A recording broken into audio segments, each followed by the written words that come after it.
Hello, welcome back to the channel. Last day spreading dung. Spreader's on. Sun is out.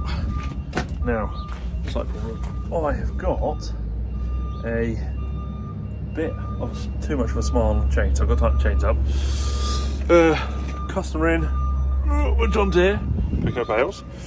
They're going out, Maddie boy. Big boss man just stopped me. So, JD in the yard. Matt is in picking up bales. Some great big 6-footers going out there. In here, it is empty, dire, to be honest, but not really a lot of choice in the matter. We here want all the compost and dung out by the end of the day.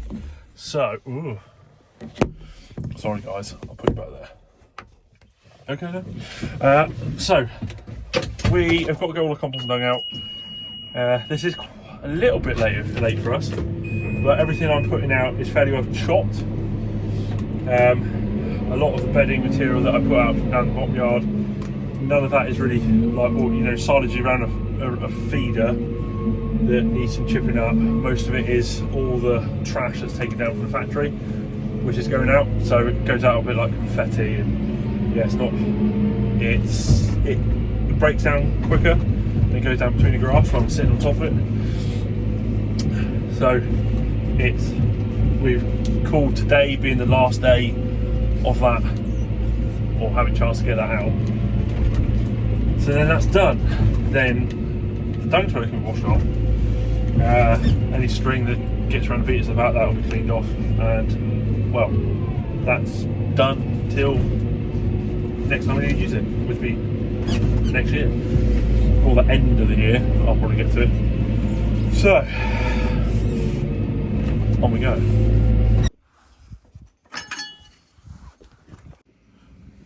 So I've unlocked this one. Now we wind this one back and then count the threads of how far we're going back, which will improve our tension on our spread chain. Get my hands in there. So I'm going to go basically 5 threads. And then I'm going to tighten up. And then we're going to see if it's made a difference.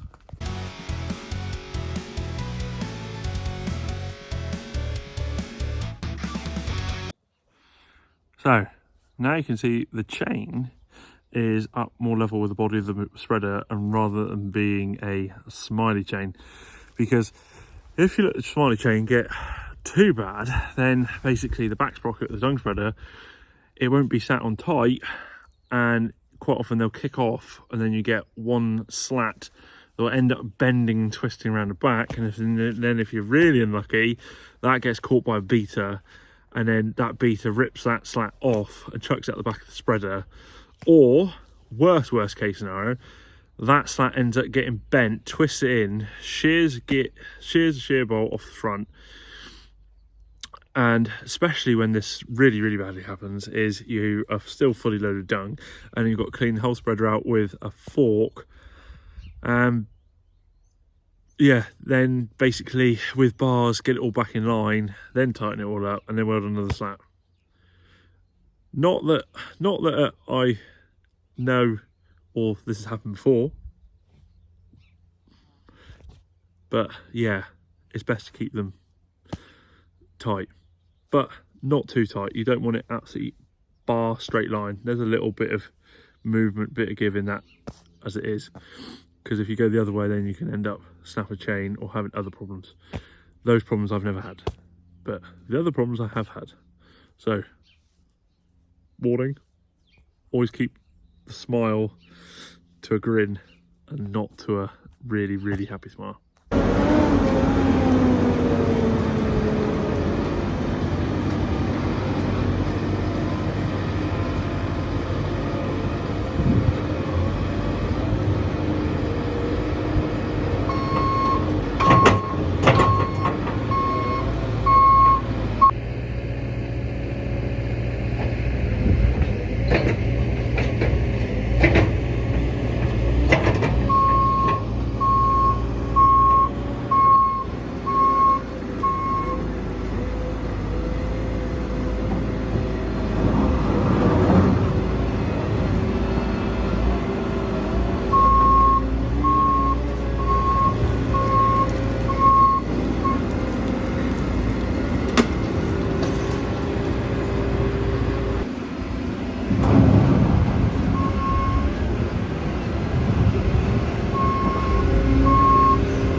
So yesterday was the end of dung spreading. Now, some of you in videos have been asked how the grass seeds did from last year.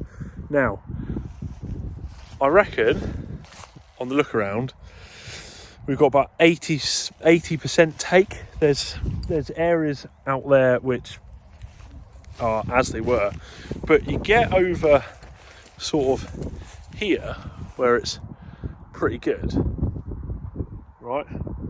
And there's a lot of seeds coming through.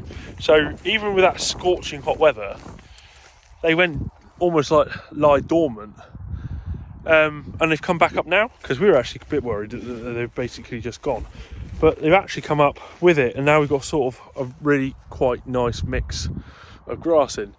So that's a bit of a bonus. So putting that seed down last year wasn't actually a complete throwaway and waste of money. It's actually come through quite well, that it is basically just taking them longer to get established. So anyone that's planting, it's not necessarily that you get something come straight up. If they are stressed or under pressure, sometimes they'll just root and they'll go down rather than up. So we saw the shoot leaves and everything, and then they sort of vanished, and we thought they were all dead, and they aren't, which is good. Now, that's the end of this video, a bit short. Sorry about the lack of footage on the dung spreading. I ended up being on the phone and not recording. So, until next time, see you next one. If you haven't yet done so, please hit subscribe, ring the bell, that'd be massive, or that'd be no. Please give us a thumbs up, that'd be awesome. Subscribe if you haven't done so already. If you want to find any more of us, you can find us on all the social medias that you can just look in the list below, and it's easy. And then, thank you very much for watching. We'll see you next one. Cheers.